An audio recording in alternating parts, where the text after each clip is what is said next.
was the only way to get to you. All this trouble for one man. Oh, never underestimate the power of one man. I know I don't.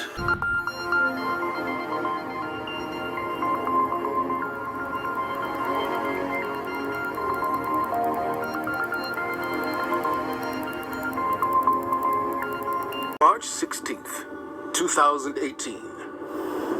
The U.S. government's Defense Advanced Research Projects Agency, commonly known as DARPA, announces a bold initiative to develop what they call next-generation non-surgical neurotechnology. It is designed to allow the human brain to directly interface with machines. We know that DARPA is exploring human-machine interfaces that include direct connections between the brain and outside systems. That's been from the beginning of DARPA's information technology mission, and it continues to this day. DARPA has created some of the most influential technologies of all time, things that we use and take for granted every day, including the project that became the internet. They've created self-driving cars, stealth technology, GPS that fits in your pocket. That's DARPA's specialty, to imagine the future and create it. A new technology that is actually very much on the verge of being a reality that is being fielded is we could have a sensor maybe on the surface of our head, or maybe implanted somewhere in our body, in our brain, or something.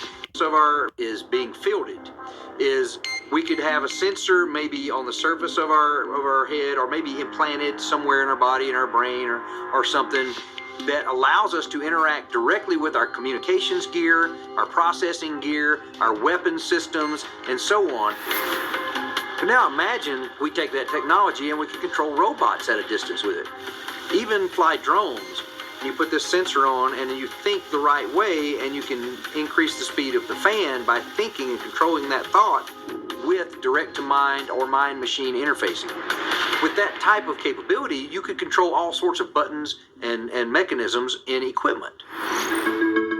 Mind-machine interfaces will have many applications in both civilian and military life. But there are those who believe that this same technology could also be used by DARPA as a new form of mind control. Like their counterparts at the CIA, DARPA-funded researchers have spent decades investigating how the human mind can be altered.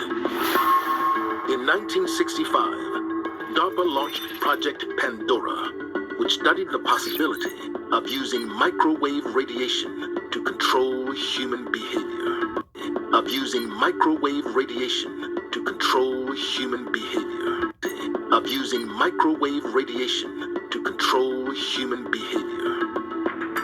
The project reportedly ended in 1969, but DARPA's investigation of how machines can affect and possibly control the brain continues to this day.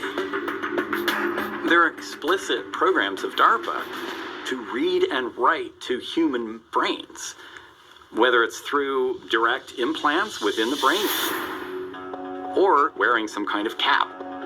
So these things are being worked on, and we know that. So what's the next step? Maybe the next step is we can send instructions and information to an actual person from a distance with this kind of technology to let another person control their actions. But that could be something that could be malicious. If there's some way to do it from a distance, a much greater distance than something that you can wear on your scalp, that would be the ultimate technological achievement that would fall into this realm of mind control and direct human-machine interface that DARPA may well want to keep secret.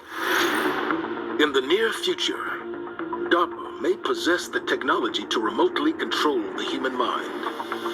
But as concerning as that may be, according to some scientists, a more permanent kind of mind control technology is looming. And it involves modifying the human brain by altering the human body's DNA. The future of mind control and the future being right now because these experiments are being done, is, and the future being right, DNA. the future of mind control, and the future being right now because these experiments are being done, is using gene editing tools. And one of them would be CRISPR. The way it works is take the CRISPR, which are these short alternating repeats of DNA. You put that together with an enzyme called Cas. And so you take the CRISPR that you want to use, and you put these pieces together that can be injected and insert this DNA to certain areas of the brain so that we can change brain cells and turn you into something you wouldn't otherwise be. So in this way, gene editing technologies like CRISPR really form a definite basis for future mind control. These are things that DARPA has investigated. Every technology has the potential for good or evil, and who defines what's good and what's evil, and who uses it for what purpose. These are all questions that have been asked about everything from rockets to self-driving vehicles. We still don't have a good handle on the ethics of various technologies that we use. The technologists tend not to be so concerned with the ethics.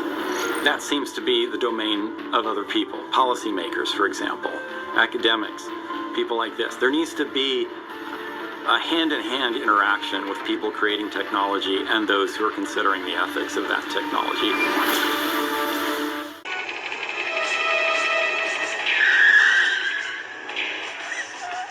I'm here to help you.